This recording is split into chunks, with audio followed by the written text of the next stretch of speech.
Ladies and gentlemen, children of all ages, you are watching the 2025 NBA Epitome Game Series, presented by Law Murray, Power Rankings Project Ringmaster at The Athletic. This is where I pick out one game from each team from the last regular season.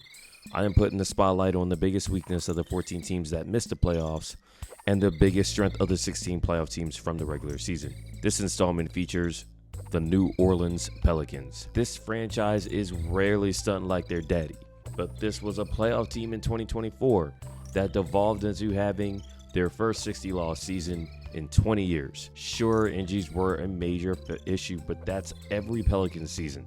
A bigger concern was the utter collapse of any defensive integrity, with New Orleans finishing the season with the worst defense in franchise history. The epitome game for the Pelicans came at Phoenix on the last day of February, the second night of a back-to-back mini-series.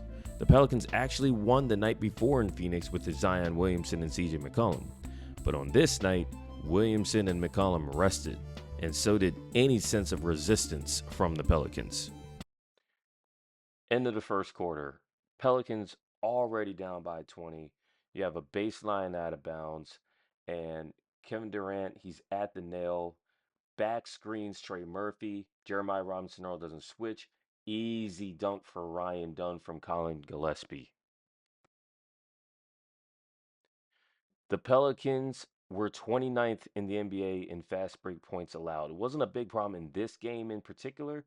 It was a big problem on this play in particular. Bol, easy alley-oop dunk from Tyus Jones. Second half, Tyus Jones once again finding Bol, and this is just the Pelicans not being matched up, being out of position. Bol wound up with 25 points on 9 of 12 shooting from the field in this game.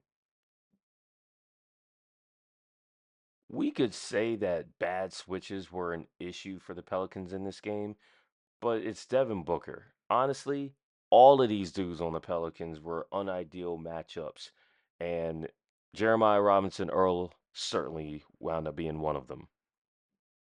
New Orleans lost this game 125 to 108, allowing a season high 59.5% from the field. Only one team allowed a higher field goal percentage than the Pelicans last season, and only the Jazz were worse defensively overall. The Pelicans replaced basketball president David Griffin with Joe Dumars and ended up with 2 lottery picks, selecting point guard Jeremiah Fears at 7 and big man Derek Queen at 13. McCollum was traded for Jordan Poole, while Kevon Looney was signed as a free agent. As usual, injuries will be a factor next season, especially since Queen and DeJounte Murray are already going to be among the Pelicans recovering from surgery. Stay tuned for the next installment of the 2025 NBA Epitome Game Series featuring the Philadelphia 76ers.